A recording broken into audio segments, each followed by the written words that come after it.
प्रश्नावली 2.1 कक्षा 10 की मैथमेटिक्स में के दूसरे पार्ट में आप सभी का स्वागत है। पहले पार्ट में हमने 5 तक के क्वेश्चंस को कर लिया था। बात को अब आगे बढ़ाएंगे, देखेंगे छठे प्रश्न के साथ शुरुआत करते हैं। प्रश्न आपको अरिहंत की किताब में जो मिल जाता है, कहा जाता है कि बहुपद के शून्यकों का ज्यामितीय अर्थ बताइए। बहुत प्यारा सा मतलब है। देखिए, 7वां प्रश्न उसी से संबंधित है। ज्यामितीय अर्थ का मतलब क्या है? देखिए, कोई बहुपद का जहाँ px क्या है, कोई बहुपद है, तो अगर उसके शून्य ज्ञात करेंगे या फिर उसका ग्राफीय रूप जब निरूपित करेंगे तो कुछ इस प्रकार से बनते हैं। देखिए, रैखिक बहुपद होता है तो एक सरल रेखा प्राप्त होती है। द्विघात बहुपद होता है तो ये u की आकृति बनती है। 3 घात वाला बहुपद होता है तो यहाँ पे अब ही जाने देते हैं। कोई भी आकृति बनती है वो समझ में आएगा क्या क्या होता है, वो जब आप बनाएंगे 8वें प्रश्न में 9वें प्रश्न में जब चलेंगे तब आपको ज़्यादा क्लियर समझ में आएगा। फिलहाल हम बात करेंगे ज्यामितीय अर्थ का। ज्यामितीय अर्थ होता क्या है? यहाँ पे हमने उसका उत्तर लिख लिया है कि बहुपद px के शून्यक, बहुपद px के शून्यक उन बिंदुओं के यक्ष निर्देशांक होते हैं जहाँ पे y बराबर px का ग्राफ यक्ष अक्ष को काटता है। अर्थात जो बहुपद के शून्यक होते हैं वो क्या होते हैं? यक्ष के निर्देशांक होते हैं। किसी भी बिंदु के यक्ष के निर्देशांक होते हैं जहाँ पे उनका ग्राफ जो है यक्ष अक्ष को काटता है।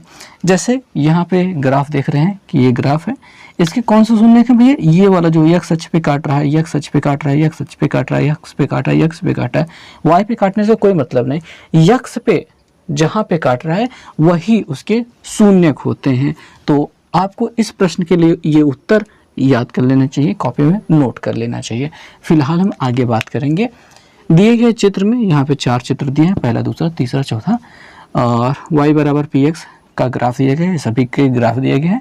px एक बहुपद है और px के शून्यकों की संख्या याद करनी है। बहुत अच्छा सा, बहुत सरल सा इसका जवाब होने वाला है।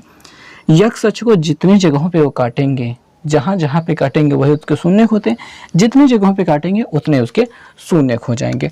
तो यहाँ पे ये जो आलेख खींचा गया है, ये एक्स अक्ष को कितने जगह पे काट रहा है? देखिए, वाई को 2 जगह काट रहे हैं, लेकिन वाई से कोई मतलब नहीं। ये एक्स को कितनी जगह काट रहा है? एक भी जगह काट नहीं रहा है। तो इसके जो शून्यकों की संख्या होगी वो क्या होगी?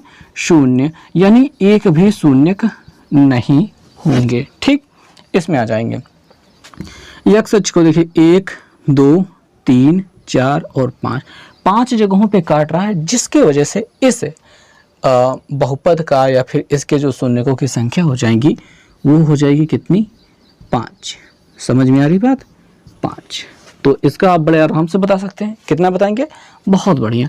1, 2, 3, 4 जगहों पे काट रहा है तो इसके शून्यकों की संख्या 4। और ये कितने जगहों पे काट रहा है? 1, 2, 3।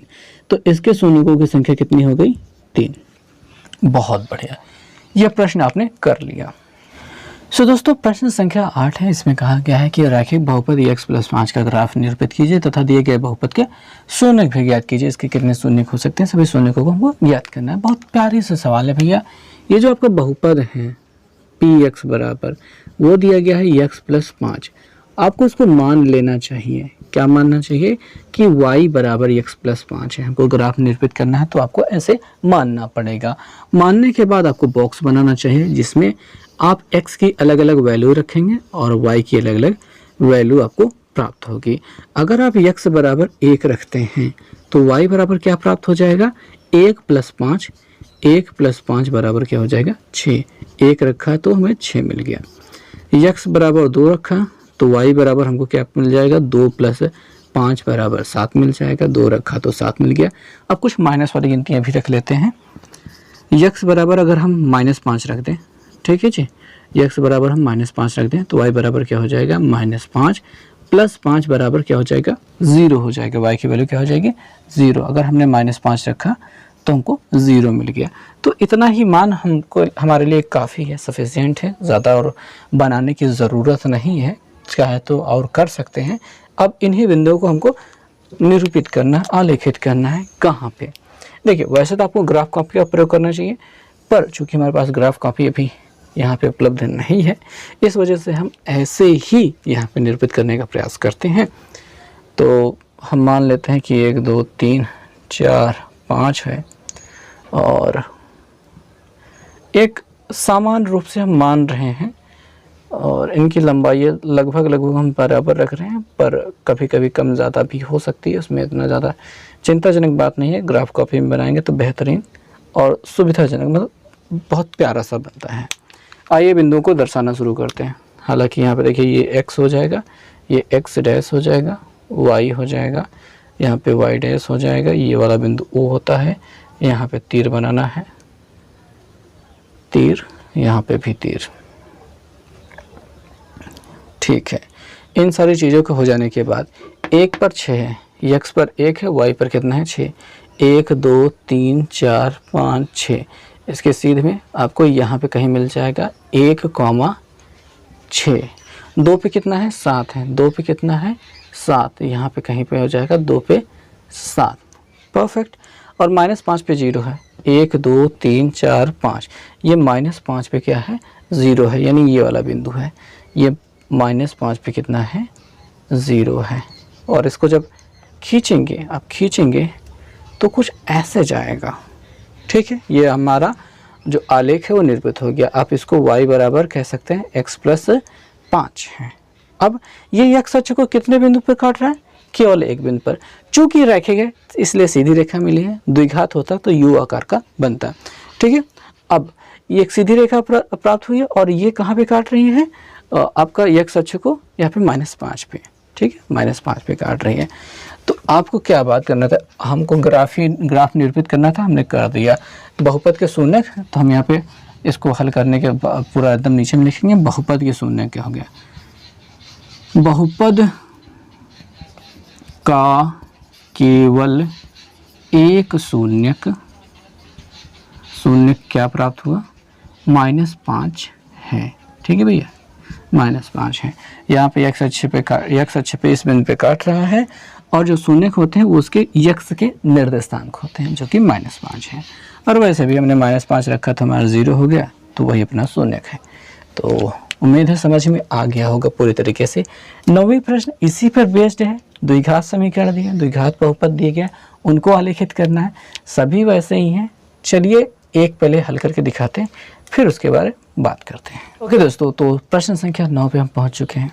अब निम्नलिखित द्विघात बहुपद के सभी द्विघात बहुपद दिए गए हैं को ग्राफ पर निरूपित करिए। ग्राफ पे करना है जैसे कि हमने रैखिक बहुपद को किया था, और उनके शून्यक भी ज्ञात कीजिए जैसे कि हमने रैखिक बहुपद का किया था। हूबहू वही पूरा प्रोसीजर अपनाना है। आइए देखते हैं, इसमें टोटल 6 प्रश्न हैं। अब सभी प्रश्नों को हम बताएंगे तो समय बहुत ज़्यादा लग जाएगा। मैं इसमें से यूनिक प्रश्नों को चुनता हूँ, जो उसके समकक्ष हैं वो मैं बता देता हूँ। देखिए, हम पहले प्रश्न को उठाने वाले हैं, जहाँ पे आपको क्या दिखाई दे रहा है, -x² + x + 6 दिखाई दे रहा है। चूँकि ये px है तो हम इसको y बराबर लिख सकते हैं -x² + x + 6। आपको इसमें डर किस वजह से लग सकते हैं, इस माइनस की वजह से, जो कि आगे है। ठीक है, बाकी आप देखेंगे दूसरा प्रश्न हूबहू वैसा ही है, बस आगे माइनस नहीं, मतलब ये उससे आसान पड़ जाएगा। जो काम हम इसके लिए करने वाले हैं वही आप इस दूसरे के लिए करेंगे, और वही आप ये चौथे आखिरी वाले के लिए कर देंगे। माइनस आगे दिखाई दे रहा है, मतलब हूबहू यही काम है, और ये 5वें के लिए भी वही करेंगे। चूँकि तीसरा और यहाँ पे चौथे में दिखाई दे रहा है, यहाँ पे x ना होकर के y दिया गया है और यहाँ पे x ना होकर के z दिया गया है। तो इनमें से एक प्रश्न आपको बताएंगे जो कि हूबहू वैसा ही लगेगा जैसा कि हमें लगाना है। ठीक है, तो चलिए शुरुआत करते हैं। बात को समझते हुए यहाँ पे हमने इसको y बराबर तो मान लिया ना भैया, ये तो बहुत सामान्य सी बात है, बहुत सरल सी बात है, ये तो हो गया। अब क्या करना है, अब आगे बात को बढ़ाना है। इसके लिए वही अपना बॉक्स बनाना है। हाँ जी, ये तो हमने बॉक्स बना दिया, और अधिकतम आप 4 रख दें उतने में काम हो जाएगा, उससे ज़्यादा आपको बनाने की ज़रूरत नहीं है। x बराबर हम पहले तो 1 ले लेते हैं, तो y बराबर क्या मिल जाएगा, यहाँ पे माइनस तो ऐसे ही रहेगा 1 की घाते 2 और +1 +6 हो रहा है, यहाँ पे -1 ही रहेगा क्योंकि 1 की घाते 2 है, ना कि -1 की घाते 2 है। ठीक है, तो 1 की घाते 2 बराबर 1 ही होता है, ये माइनस तो माइनस रहेगा ही। ये +1 है, +6 है, ये +-1 कट जाएगा और 6 अकेले बचेगा, यानी x बराबर 1 रखा तो y बराबर 6 प्राप्त हुआ। ऐसे ही x बराबर अगर हम 2 रख दें तो y बराबर क्या हो जाएगा, यहाँ पे माइनस रहेगा, ये 2 की घाते 2 हो जाएगा, प्लस 2 हो जाएगा, प्लस 6 हो जाएगा, और 2 की घाते 2 बराबर यहाँ पे 4 हो जाएगा। ये 2 हो रहा है, 4 2 6 2 8 कर सकते हैं, 8 में से 4 घटाने पर 4 लिख सकते हैं, यानी कि हमने जब 2 रखा तो हमें 4 प्राप्त हुआ है। समझने की बातें हैं, और भी चीज़ें यहाँ पे लिखनी है, और भी वैल्यूज़ यहाँ पे लेनी है। वो लेते हैं कि x बराबर अगर हम 3 ले लेते हैं तो y बराबर क्या होता है, यहाँ पे माइनस रहेगा, और 3 की घाते 2 हो जाएगा, प्लस 3 और प्लस 6 रहेगा, यहाँ पे 3 तरीका 9 हो जाएगा, और 6 3 9 हो रहा है, 9 में से 9 गया, कितना हो गया, 0 हो गया। यानी कि x बराबर जब हमने 3 रखा तो y बराबर क्या मिल गया, 0 मिल गया। ये हमारा शून्यक है, x बराबर जो 3 दिखाई दे रहा है ये हमारा शून्यक है। अभी यहीं पर काटेगा, मतलब बात बनेगी, और x बराबर हम 4 रख लेते हैं एक बार को, तो y बराबर हो जाएगा -4 की घाते 2 और प्लस 4, और यहाँ पे प्लस 6, यहाँ पे 4 चौके 16 हो रहा है, और ये 6 4 10 हो रहा है, 16 में से 10 घटाने पे यहाँ पे -6 मिलने वाला है, यानी कि 4 रखने पर क्या मिलने वाला है, -6। इतनी चीज़ें हो रही हैं। अभी पहले ग्राफ को अंकित करते हैं, जब वो हमारे मन मुताबिक नहीं बन पाएगा तो कुछ और वैल्यूज़ हम यहाँ पे रखेंगे ताकि चित्र हमारे हिसाब से बन जाए। वो कैसे बनेगा आइए देखते हैं। हूबहू वही काम जो अभी तक हमने किया ग्राफ बनाने के लिए, बहुत प्यारा सा काम ये हमने खींच लिया है, और इन पे बिंदुओं को अंकित करने के लिए पहले ये 1 2 3 4 5 और 6 लेते हैं। मैक्सिमम गिनती 6 तक गई है तो 6 तक ही लेकर के काम ख़त्म रखें, ठीक है। 1 2 3 4 5 6, 2 3 4 5 और ये 6 हो गया, यहाँ पे 1 2 3 4 5 हो गया, और ये 6 हो गया। यहाँ पे x हो गया, यहाँ पे x डैश हो गया, यहाँ पे y हो गया, यहाँ पे y डैश हो गया। परफेक्ट। अब यहाँ पे O हो गया। पहला बिंदु है क्या, 1,6, 1 पर है 6, तो x बराबर 1, y बराबर 1 2 3 4 5 6, यहाँ पे हमारा मिल गया है 1,6। दूसरा बिंदु है 2 पे 4, x बराबर 2, y पे है 4, यानी कि 2 पे 1 2 3 4, यहाँ पे मिल गया है 2,4। तीसरा बिंदु देखते हैं, 3 पे 0 है, x बराबर यहाँ पे 3, y बराबर यहाँ पे 0 है, ये रही वैल्यू 0 हो गया। और 4 पे कितना है, -6 है, x बराबर 4 पे जाते हैं, और x बराबर 4 पे, y बराबर -6 है। -6 कहीं पे बहुत नीचे जा कर के मिलेगा, तो 4 पे -6 यहाँ पे कहीं मिल जाएगा। अब आपको ये आकृति कुछ ऐसी दिखाई दे रही होगी, और यहाँ पे देखेंगे ये 3 पे कितना है, 0 है, और ये 4 पे क्या है, -6 है। अब ये आकृति ऐसे घूमनी चाहिए, ठीक है, ऐसे घूमनी चाहिए। तो x बराबर हमको 1, x बराबर 0, x बराबर -2, माइनस मतलब -1, ऐसे कुछ रख करके और ट्राई कर लेना चाहिए, वैल्यूज़ और निकाल लेनी चाहिए ताकि सही काम बने। तो x बराबर हमने 0 रख दी है, तो y बराबर क्या हो जाएगा, देखिए -0 की घाते 2 प्लस 0 और प्लस 6 है, टोटल यहाँ पे 6 ही आएगा क्योंकि ये सब 0 ख़त्म हो गया। तो हमने जब 0 रखा तो हमें क्या मिला, 6 मिल गया है। अब ऐसे ही -1 रख कर भी देख लेंगे, तो x बराबर हमने रखा -1, y बराबर क्या हो गया, यहाँ पे माइनस रहेगा, और ये -1 की घाते 2 हो जाएगा, प्लस यहाँ पे -1 हो जाएगा और प्लस 6 हो जाएगा। यहाँ पे -1 की घाते 1 बराबर +1 रहेगा, और ये -1 रहेगा, और यहाँ पे भी -1 हो जाएगा, और ये +6, 6 में से 2 घट जाएगा, हमको मिल जाएगा 4, यहाँ पे मिल जा रहा है 4। हमने 2 बिंदु निकाले हैं, उन दोनों बिंदुओं को पहले रख लेते हैं। तो x बराबर 0 पे y बराबर 6, x बराबर 0 पे y बराबर 1 2 3 4 5 6, यानी ये रहा बिंदु। तो ये कुछ इस प्रकार से आएगा, हाँ जी। और -1 पे -4 हो रहा है, -1 पे -1 पे 4 हो रहा है, तो 4 यहाँ पे कहीं मिल रहा है, 1 2 3 4, ये रहा बिंदु। तो वो कुछ ऐसी आकृति बन रही है। और अभी -2 पे भी एक बार ट्राई कर लेते हैं ताकि एकदम परफेक्ट चित्र बन करके तैयार हो जाए। तो -2 यहीं पे लिख लेते हैं, x बराबर हमने -2 रखा है, तो y बराबर क्या प्राप्त हुआ है, -2 की घाते 2 और -2 और +6, यहाँ पे -4 हो जाएगा, और ये -2 है, और प्लस 6 है, 6 में से 6 गया, यहाँ पे कुल मिला के 0 मिल रहा है। -2 पे क्या प्राप्त हो रहा है, -2 पे क्या प्राप्त हो रहा है, 0। -2 भी हमारा उत्तर हो जाएगा। तो यहाँ पे -2 है और ये -2 पे 0 प्राप्त हो रहा है, और ये -1 पे 4 प्राप्त हो रहा है, ये 0 पे 6 प्राप्त हो रहा है, और ये कुछ ऐसी आकृति बन जाएगी। यानी यू आकार की, इसे अति परवलय कहते हैं, परवलय कहते हैं, सॉरी परवलय, ठीक है, परवलयाकार आकृति होती है, और ऐसे ही ये घूम जाता है। परवलय या फिर अति परवलय, परवलय तो इसे कहते हैं, परवलयाकार आकृति। देखिए सूरज जो होता है, जो पृथ्वी होते हैं, सूरज का जो चक्कर लगाती है वो सर्कुलर शेप में नहीं लगाती है, 2 केंद्रों को लेकर के ऐसे परवलयाकार आकृति होती है। और इसका केवल एक सिरा ले लीजिए जिसका दूसरा तरफ अंत ना हो, उसे अति परवलय कहते हैं। तो ये अति परवलयाकार आकृति हो जाती है, कुल मिला के ये बात होती है। तो आकृतियों के बारे में ये जो चीज़ें हैं अब किसी और वीडियो में समझेंगे अच्छे से। फिलहाल आप समझें कि ये अति परवलयाकार क्या है, आकृति है, इसे कहेंगे अति परवलय, ठीक है। परवलय बंद होता है, अति परवलय बंद नहीं हो पाता, क्योंकि ये आगे की ओर बढ़ता जाता है। और आपके पास ये आकृति हो गई है।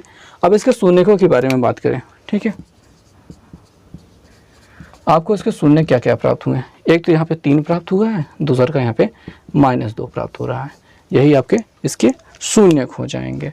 तो द्विघात समीकरण, द्विघात बहुपद जो आपका है उसको कैसे आलेखीय रूप में प्रदर्शित करता है और उसके शून्य कैसे प्राप्त हो रहे हैं ये आपने देख लिया। अब आपको जैसा कि हमने बताया है कि आपका प्रश्न संख्या 2 और ये 5 और ये 6 उसी तरीके से हल हो जाएंगे। अब प्रश्न संख्या 3 की बात कर लेते हैं, एक मतलब उसको भी बनाते हैं, कैसे बनेगा ये। आइए चलिए देखते हैं प्रश्न संख्या 9 के तीसरे वाले प्रश्न को, जहाँ पे हमको y² -4 दिखाई दे रहा है। अब चूंकि यहाँ पे y² दिखाई दे रहा है तो हम सोचते हैं कि हम मान लें इसको x बराबर y² -4, और अब चीज़ों को रखना शुरू करते हैं। अब यहाँ पे y को हम ऊपर रख लें, x को हम नीचे रख लें, ऐसा कर लें तो काम आई थिंक ये सही रहेगा। y की वैल्यूज़ हम रखेंगे और x की वैल्यू हमको प्राप्त होगी। तो यहाँ पे y बराबर अगर हम 1 रखेंगे तो x बराबर क्या प्राप्त होगा, 1 की घाते 2 -4 बराबर 1 में ये 1 रहेगा, 1 में से 4 गया -3, 1 रखने पे हमको -3 मिल गया। y बराबर 0 रख कर ट्राई कर लेते हैं, तो x बराबर 0 की घाते 2 -4 बराबर हमको -4 मिल जाएगा। 0 पे क्या मिल गया, -4 मिल गया। y बराबर 2 रख करके देख लें तो x बराबर हो जाएगा 2 की घाते 2 बट -4 बराबर 2 2 नहीं है, 4 में से 4 गया 0, यानी जब हमने 2 रखा था हमें 0 प्राप्त हो गया है। और भी वैल्यू निकालनी है, कुछ और वैल्यू निकाल लेते हैं, ज़्यादा बेहतर रहेगा। तो 3 रख करके देख लेते हैं, y बराबर हमने रखा 3 और x बराबर हमको मिल गया 3 की घाते 2 -4, 3 3 9 में से 2 गया, कितना मिल जाएगा 5, तो हमको 5 मिल गया है। अभी हम सोच रहे हैं कि -1 रख करके देख लें, तो y बराबर अगर हमने -1 रखा है तो x बराबर क्या हो जाएगा, -1 की घाते 2 और -4 हो रहा है, -1 की घाते 2 बराबर +1 और 4 में से 1 गया, कुल मिला के हमको मिल जाएगा -3, यानी कि हमको -3 मिल रहा है। एक आखिरी चांस -2 ट्राई कर लेते हैं, उसके बाद बात ख़त्म करते हैं। यहाँ पे -2 रखेंगे, -2 की घाते 2 बराबर +4 हो जाएगा, 4 में से 4 गया, कितना मिल जाएगा 0। इन चीज़ों के ख़त्म होने के बाद आइए ग्राफ पर इसको आलेखित करना शुरू करते हैं, देखते हैं कि कैसे आलेखित कर पाएंगे। यहाँ पे मुश्किल इस बात के लिए होने वाली है क्योंकि चर राशि क्या है, हमारे y है, और यहाँ पे चर राशि क्या थी, x थी। हम इसको x मानते थे और बहुत प्यार से काम हो जाता था, लेकिन चूंकि चर राशि हमारी y है तो क्यों ना हम इसे y मान लें। इसे मान लेते हैं y, इसे मान लेते हैं y डैश, इसे मान लेते हैं x, इसे मान लेते हैं x डैश, ठीक है। ऐसे हम कुछ रिप्रेजेंट करने वाले हैं चीज़ों को, और इसके आधार पर जब हम काम करेंगे तो आई होप यहाँ पे मैक्सिमम नंबर कितना है, 5 अंक अंकित कर लेते हैं चारों तरफ, और उतना ही पर्याप्त होगा हमारे लिए। 3 4 और ये 5 हो गया, यहाँ पे 1 2 3, थोड़ा सा गंदा बन रहा है, थोड़ा सा इनके डिस्टेंस मेंटेन सही से नहीं है, कुछ कम ज़्यादा हो जा रहा है, पर आप समझेंगे कि अच्छा है। y बराबर 1 पे x बराबर -3, y बराबर 1 पे -3, यहाँ पे मिल जाएगा 1 पर है -3, ठीक है जी। 0 पर -4, 0 पर y बराबर 0 पर, और x बराबर हमको क्या लेना है, x पे -4 लेना है। ये 0 पर -4 हो गया, ठीक है। थोड़ा सा कन्फ्यूज़न भरा हो सकता है, लेकिन चलते रहते हैं, इसे देखते रहते हैं। और यहाँ पे देखिए, इसको जो हमने अक्ष लिया है इसको बदलने की ज़रूरत क्यों पड़ी? अगर हम ना बदलते तो क्या होता? चित्र जो आकृति है वो थोड़े से दूसरे साइड से बनती, लेकिन शून्य वही बनते हैं। आई होप हमको बदलना नहीं चाहिए। तब क्या होगा सर? तब ज़्यादा कुछ नहीं फ़र्क में बदलेगा।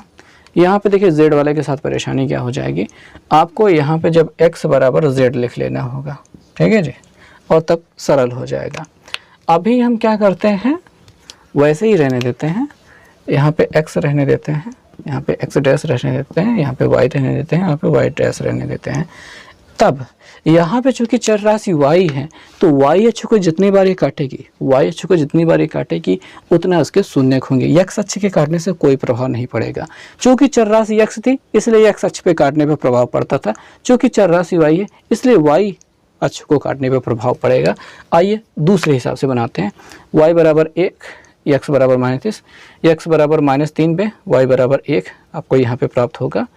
ये -3 पर है 1, x बराबर -4 पर 0, x बराबर -4 यहाँ पे है, और y बराबर 0 प्राप्त हो रहा है। ये हो गया। x बराबर 0 पर y बराबर 2, x बराबर 0 पर y बराबर कितना है, 2 है। 0 पर 2 है, और 5 पर क्या है, 3 है। x बराबर 5 लीजिए, ये रहा 1 2 3 4 5, इस पे कितना है, 3, ये रहा। x बराबर 5 पर y बराबर कितना प्राप्त हो रहा है, 3, और यह आकृति कुछ ऐसी जा रही है और ये वाली ऐसी जानी चाहिए, ठीक है। पहुँचाते हैं। -1 पे x बराबर -1 पे -3, x बराबर -1 पे -3, ये मिला। -3 पर -1 है, x बराबर -3 है, x बराबर -3 है, -1, ये मिला। -3 पर -1, थोड़ी सी गलती हो जा रही है। -2 पर 0 है, x बराबर 0 पर -2 है, 0 पर x बराबर 0 पर y बराबर -2 है, 0 पर क्या है, -2 है। थोड़ा सा हमने उल्टा लिख दिया था जिसकी वजह से ऐसे गलतियां हो रही हैं। तो ये कुछ U आकार की आकृति प्राप्त हो रही है। चूँकि चर राशि अपनी y थी इसलिए अपना शून्य कौन सा होगा, ये वाला हिस्सा जो दिखाई दे रहा है ये शून्य होगा और ये शून्य होगा। तो हमारे जो शून्य प्राप्त हो रहे हैं वो क्या प्राप्त हो रहे हैं, यहाँ पे 2 प्राप्त हो रहा है और ये -2 प्राप्त हो रहा है, ठीक है जी। ये आपका आंसर होगा। ग्राफीय रूप से निरूपित करना ऐसे हो जाएगा। अब जब z वाले की बात आएगी हूबहू ऐसे ही हल किया जाएगा। ये तो बहुत आसान है बनाना, और ऐसी स्थिति में इस z को आप x मान लेंगे, यानी कि x बराबर आप z मान लेंगे। और ऐसी स्थिति में जब z क्या है, x के बराबर हो गया तो ये ऐसे काटेगा और 2 बिंदु जो मिलेंगे आपके x अक्ष पे वही आपके शून्य हो जाएंगे। खैर, उम्मीद है हमने आपको अच्छे तरीके से इसे समझाने का प्रयास किया और आपको समझ में आया। आप इसे स्वयं जब तक नहीं बनाएंगे तब तक इसमें चीज़ें बहुत ज़्यादा क्लियर नहीं हो पाएंगी। इन बिंदुओं को अच्छे से बनाइए और अच्छे से दिखाने का प्रयास कीजिए। इसमें गलती तो बहुत बार होती है, लेकिन जब तक प्रयास नहीं करेंगे तब तक ये सुधरेगा नहीं। तो अब चलते हैं अगले क्वेश्चन पे। ओके दोस्तों, तो हम पहुंच चुके हैं प्रश्न संख्या 10 पे, और उसमें हमें क्या करना है, शून्य को और गुणांकों के बीच के संबंध को ज्ञात करना है। तो उससे पहले हम संबंध को सीख लेते हैं। एक बहुपद है px बराबर ax² plus bx plus c। इसमें जो a दिखाई दे रहा है, b दिखाई दे रहा है, c दिखाई दे रहा है, ये इसके गुणांक कहलाते हैं। ये x² को गुणांक है, x का गुणांक भी अचर पद c।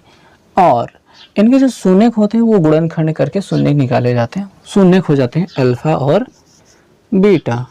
तो इनके शून्य का योगफल यानी अल्फा प्लस बीटा बराबर होता है -b/a, b/-b/a।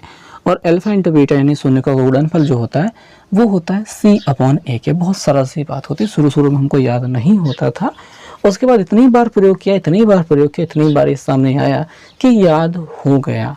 आपको भी पहली बार में याद ना हो सकता है कंफ्यूजन हो जाए, लेकिन इतनी बार आप सवाल लगाइए कि ये याद हो जाए, रटा जाए, बातें खत्म हो जाए।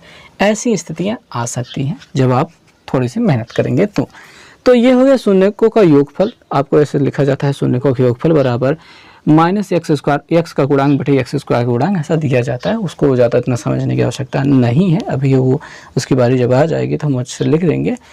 बस आपको ये याद रखना चाहिए कि ये दोनों संबंध होते हैं इनके गुणांकों और शून्यकों के बीच के।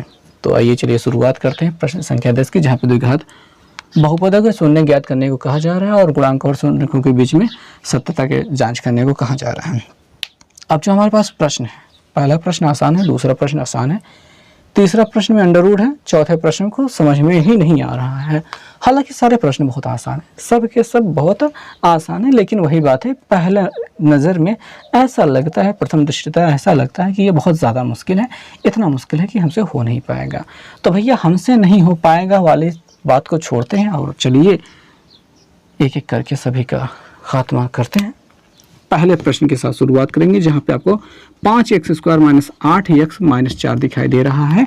आइए चलिए बात को समझते हैं कि 5 और 4 का गुणा पहले करा लेते हैं। 4 पंजे 20 हो जाता है, यानी कि गुणा करने पर हमको 20 प्राप्त होना चाहिए और जोड़ने पे कितना प्राप्त होना, जोड़ने या फिर घटाने पे 8 प्राप्त हो जानी चाहिए। ऐसी दो संख्याएं हमको बतानी है और वो संख्याएं ज्ञात करने के लिए आपको इसका फैक्टराइजेशन करना है। 2 10 20 हो गया और 10 में से 2 घटाने पे कितना होता है, 8 होता है। 10 दुनिया कितना होता है, 20 होता है। 10 और 2 आपको क्या मिल गया, आंसर मिल गया, मतलब वो गिनतियाँ मिल गई जो हमको यहाँ पे रखनी है। फैक्टर करने के जो तरीका होता है इसके तहत अगर आप चेक करेंगे तो बहुत तेज आपको संख्याएं मिल जाती हैं। चलिए यहाँ पे 5x² लिख लेते हैं, माइनस उतार लेते हैं। हमको 8x की जगह पे 10x और 2x रखना है। पहले हमने 10x रख लिया, बड़ी गिनती पहले लिखते हैं, छोटी गिनती 2x लिख लिया, -4 उतार लिया। अब यहाँ पे एक चिन्ह रखना होता है। मैं हमेशा भूल जाया करता था कि यहाँ पे प्लस रखूँ या फिर माइनस रखूँ, कुछ भी समझ में नहीं आया करता था। तो एक तरकीब निकाली, हमने कहा कि हम यहाँ पे माइनस रखेंगे, पहले हम माइनस रखेंगे। अब देखेंगे ये भी माइनस में, ये भी माइनस में, दोनों जुड़ रहे हैं। 10 2 12 हो रहे हैं। क्या ऊपर 12 है? नहीं है। जब नहीं है तो चिन्ह बदल दो, बस हो गया सही। ठीक है, सही हो गया। ठीक, अब 10 और 2 का जोड़ने पर ये 8 हो जाएगा। अब कोई दिक्कत नहीं होगी, बस आराम से कर सकते हैं। आइए चलिए आगे बात को बढ़ाते हैं। आगे वाले दोनों हिस्सों में क्या कॉमन हो रहा है, 5 से कट रहा है, 5 से कट रहा है, यानी हमारा 5 कॉमन हो रहा है। दोनों में x दिखाई दे रहा है, x तो कॉमन हो गया ही। यहाँ से 5x निकालिए, 1x बच गया है और माइनस यहाँ पे 5 दूनी 10 यानी कि 2 बच गया है और कुछ नहीं बचा, x तो निकाल लिए थे। इन दोनों में क्या दिखाई दे रहा है, 2 से 1 कट रहा है, 2 से 1 कट रहा है, x दोनों में नहीं कॉमन है, लेकिन +2 निकाल सकते हैं। यहाँ से 2 निकाल लिया, x के लिए बचा, और यहाँ से 2 निकाल लिया, यानी 2 से भाग किया तो 2 बच गया। अब ये वाला हिस्सा दिखाई दे रहा है कॉमन, उठा लो भैया, x - 2 यहाँ से उठा लो और 5x + 2 यहाँ से उठा लो। ये दोनों हो गए गुणनखंड। गुणनखंड होने के बाद यहाँ से निकाल लो भैया, x - 2 बराबर 0 कर दो, x बराबर आपको +2 मिल जाएगी। ये एक शून्यक हो गया जिसको आप अल्फा बराबर 2 कह सकते हो। और यहाँ पे 5x + 2 बराबर 0 कर दो तो 5x बराबर आपको -2 मिल जाएगा और x बराबर आप कह सकते हो -2/5 है, जिसको आप कह सकते हो कि ये क्या है, बीटा बराबर -2/5 है, -2/5 है, ये बीटा बराबर है।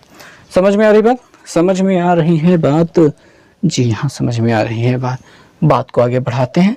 अब शून्यकों का योगफल, ये देखिए शून्यक हो गया, ये क्या हो गया, शून्यक हो गया। और गुणांक की बात कर लेते हैं। हालांकि गुणांक ज़्यादा मेहनत नहीं लेंगे लिखवाने के लिए, लेकिन फिर भी लिख ले रहे हैं। a बराबर 5 दिखाई दे रहा है,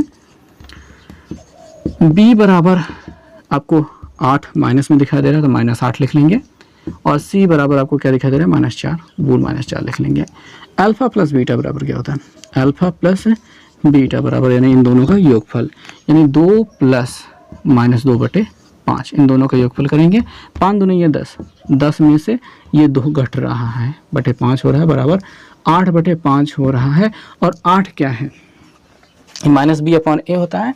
अब यहाँ पे 8 को लिख सकते हो -8, एक ही कोष्टक में माइनस प्लस होता है /5, और ये जो -8 दिखाई दे रहा है वो b के बराबर है। -8 किसके बराबर है, b के बराबर, और ये जो माइनस है आगे लग जाएगा।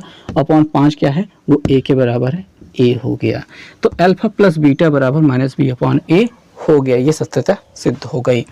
और अल्फा इंटू बीटा निकाल लो, इन दोनों का गुणनफल, यानी 2 गुणते माइनस 2/5, 2 दूनी है 4, -4/5 हो रहा है। और ये माइनस रहने दो, 4 किसका है, ठीक है, -4 किसका है, सी की वैल्यू है, तो वहाँ पे सी रख देते हैं। और 5 किसकी वैल्यू है, वो ए की वैल्यू है। तो अल्फा इंटू बीटा बराबर क्या हो गया, सी अपॉन ए हो गया। ये हो गया इनके सत्यता की जांच। उम्मीद है समझ में आया होगा। इसको मिटाते हैं, अगले वाले प्रश्न में आते हैं। मिटाते हैं भैया, मिटाते हैं, इसको भी मिटा दें। समझ में आ गया ना, सरल सा है, बहुत ज़्यादा सरल सा है, मज़ा आ गया।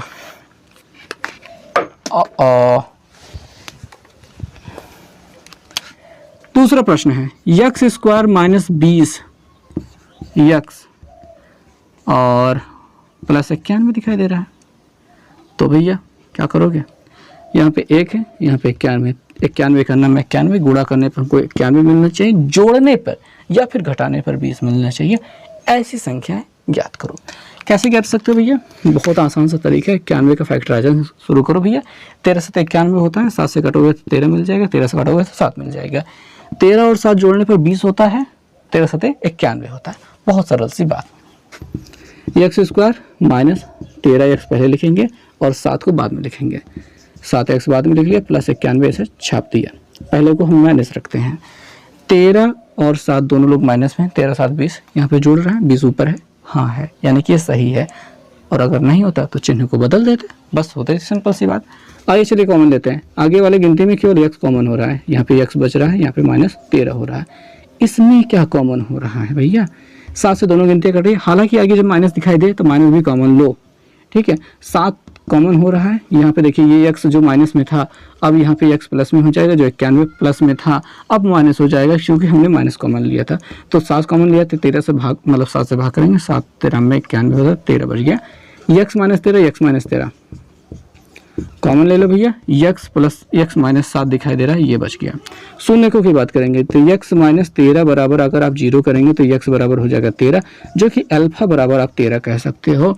और x -7 बराबर जब 0 करोगे तो x बराबर आपको मिल जाएगा 7, जो कि आप बीटा बराबर आप 7 कह सकते हो। गुणांकों के बीच में और इन शून्यकों के बीच में जो संबंध होता है उसकी जाँच करने के लिए आइए शुरुआत कर लेते हैं भैया, चीज़ को समझते हैं। अल्फा प्लस बीटा लिखते हैं। अल्फा प्लस बीटा बराबर क्या होता है, -b अपॉन a होता है। इन दोनों को पहले जोड़ते हैं। 13 प्लस 7 जो कि हो जा रहा है 20, ठीक है। और -20, अब यहाँ पे -20 बटे 1 कर सकते हो। पहले बात तो इसके बटे 1 लगा लो और -20 कर लो, क्योंकि माइनस माइनस प्लस हो जाता है, माइनस प्लस मतलब हो गया भाई। हम इसको 2 बार क्यों करते हैं, क्योंकि भाई -20 बराबर क्या है, -20 बराबर b है और -b अपॉन a भी करना होता है। तो ये वाला माइनस तो माइनस लग जाता है, ये वाला जो -20 है वो b बन जाता है और अपॉन एक जो है a के बराबर है। तो ये जो हमको सिद्ध करना था आ गया, ठीक है जी। आया कि नहीं, आया तो है। फ्रेम में देख लेना पड़ता है कि आ रहा है कि नहीं। अल्फा इंटू बीटा बराबर करते हैं तो 13 गुणते 7 करते हैं। 13 7 कितना होता है, 91 होता है। 91 बटे 1 कर देते हैं। 91 क्या है, c की वैल्यू है, और 1 क्या है, a की वैल्यू है, तो c अपॉन a हो गया। ये हो गया संबंध सिद्ध, बात खत्म हुई। कुछ नहीं करना था, बहुत आसान सा प्रश्न था। अब जो प्रश्न है वो अंडर रूट वाला है। हालांकि अंडर रूट देखते ही डर लगेगा, बस इसी वजह से हम इसको बताने जा रहे हैं, अन्यथा हम बताते भी नहीं। तो जो हमारे पास है वो है X square minus under root के अंदर 2 है प्लस 1 है, कोष्टक बंद है, एक्स है प्लस अंडर रूट 2 है। अंडर रूट 2 और 1 का गुणा वो होता है अंडर रूट 2। अंडर रूट 2 और 1 का गुणा अंडर रूट 2 होता है, यानी अंडर रूट 2 का मतलब 2 संख्या ऐसे बताई जिसका गुणा करने पर अंडर रूट 2 आए और जोड़ने पे कितना आ जाए, अंडर रूट 2 प्लस 1 आ जाए, बीच वाली गिनती। तो आप अंडर रूट 2 और 1 ले सकते हो, इन दोनों को जोड़ने पर यही मिल जाएगा, और इन दोनों को गुणा करने पर, भाई हम जानते हैं एक चीज़ कि किसी भी चीज़ में 1 से गुणा करने पर वही गिनती मिलती है। तो अगर अंडर रूट 2 में 1 से गुणा करेंगे तो अंडर रूट 2 ही मिल जाएगा, जो कि गुणनफल के बराबर, और योगफल बराबर अपना यही। तो हमारे पास क्या मिल गया, √2 + 1। और वैसे भी ज़्यादा कुछ इसमें सोचने की ज़रूरत नहीं थी, मैंने बहुत ज़्यादा सोचवा दिया, इतना ज़्यादा विचार करने की ज़रूरत नहीं थी। आप ऐसा कर सकते थे कि x से अंदर गुणा करा देते हैं, ये x² दिखाई दे रहा है, ये माइनस से 2 में गुणा, ये x से 2 में गुणा, तो ये माइनस √2 x हो जाता है और इसमें गुणा होकर के माइनस x और 1 का गुणा x अकेले रहता है, प्लस ये √2 दिखाई दे रहा है, ये वाला प्लस उतार दिया, ऐसा हो जाता है। इसमें गुणा भाग कराने वाली कोई ज़रूरत नहीं थी। हालांकि कुछ प्रश्न आते हैं जिसमें ज़रूरत पड़ती है, इस वजह से मैंने सोचा कि ऐसा करने की ज़रूरत पड़ेगी, लेकिन चूँकि यहाँ पे कोष्टक हटाना था तो इतना ज़्यादा मेहनत करने की आवश्यकता नहीं थी। तो इन दोनों में से x कॉमन हो रहा है तो x माइनस √2 बच रहा है। इन दोनों में से आगे जब माइनस दिखाई दे तो -1 कॉमन ले लो भैया, और ये x माइनस √2 बच जाएगा। x माइनस √2 इधर से निकल रहा है, x माइनस 1 यहाँ पे दिखाई दे रहा है, अब ये हो चुका है।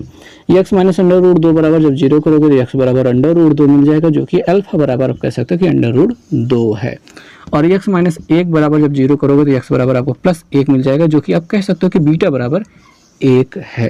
अल्फा प्लस बीटा का मान निकालने की बात आ चुकी है, चलिए निकालते हैं। अल्फा प्लस बीटा बराबर क्या हो जाएगा, √2 + 1, इन दोनों का योगफल √2 + 1/1 हो जाएगा। अभी क्या कर सकते हो, इसको वही -2 बार लगाने वाला, एक बार तो ये अंदर लगा सकते हो। हाँ ठीक है, थोड़ा सा अच्छे से बनाते हैं। ये √2 + 1 है, इसके साथ माइनस लगा लो, एक ही और कोष्टक लगा के 2 माइनस लगा दो, माइनस माइनस का हो जाएगा प्लस, बाकी गिनती यही बच जाएगी, बटे में 1 लगा लो।